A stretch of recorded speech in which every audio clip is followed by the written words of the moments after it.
l'Esprit Saint doit nous aider. On doit l'appeler. On doit avoir confiance, le plus grand possible confiance, dans son aide. Ça, vous voyez, ça c'est l'attitude de base qui ne doit jamais nous quitter. Bah, dès qu'on l'enlève, on se trompe. Puis on ça fait des choses, on ne sait plus quoi en faire, ça ne va pas. Il faut reconnaître que ça ne va pas et appeler au secours. C'est pour ça que c'est une très belle chose quand il y a, comme ça, 10 personnes qui se réunissent pour faire ça. C'est l'Église. Que vous soyez catholique, orthodoxe ou quoi, c'est pareil. C'est l'Église, la vraie Église. Hein. D'accord. Donc, l'icône transmet aussi un message. Alors, puisque ça va être une chose vivante, hein, comme une personne, elle va transmettre un message. Alors, ce message doit être conforme à la tradition de l'Église. C'est premier. C'est-à-dire qu'on ne va pas inventer subitement comment on va représenter la Vierge Marie pour nous faire plaisir, suivant nos idées, nos machins, nos goûts personnels. Ça c'est impensable dans le travail de l'icône. C'est pour ça qu'on cherche premièrement un modèle traditionnel. Même si dans notre goût actuel, et des fois ça ne nous plaît pas trop, mais c'est très important de se cadrer comme ça, d'accepter d'être conforme. Donc le message que transmet cette icône doit être conforme à la tradition de l'Église. D'autre part, il est appuyé sur le texte de l'Évangile, ou la réalité de la vie du saint si c'est un saint, ou l'Évangile si ça représente une fête du Seigneur, ou un saint, ou un évangéliste, ou etc. Hein. Donc, il faut être collé au texte.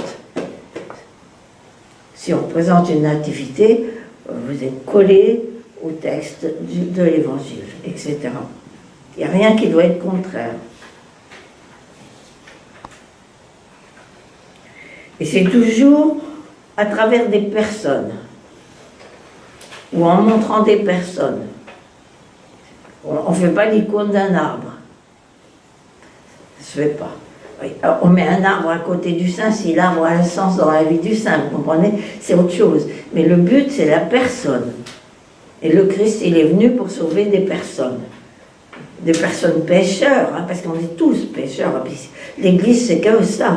Mais il est là pour nous donner sa lumière et sa vie pour nous sortir de là.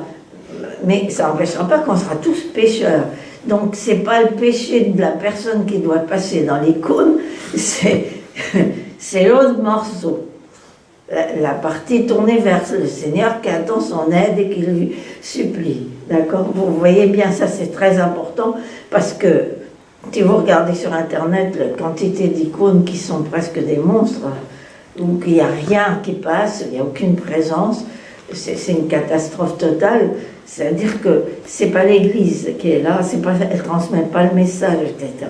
C'est très cruel, ça c'est très difficile. Bon, parce que l'icône finie, ça représente quoi? Ça représente une personne vivante. On la crée, on lui fait une chrismation comme à une personne baptisée. Le prêtre l'a bénie avec du Saint-Crème. C'est pas n'importe quoi. C'est quelque chose de saint. Et elle est présentée à la vénération, en privé ou dans l'église.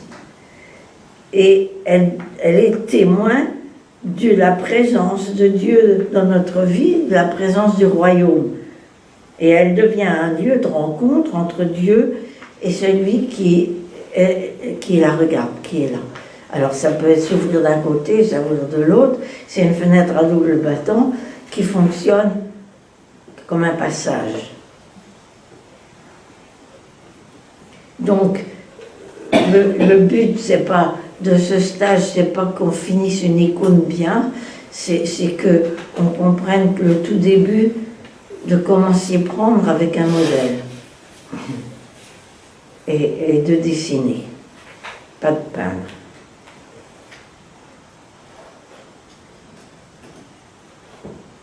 Vous avez des questions, quelque chose qui n'est pas clair, que vous voulez que je...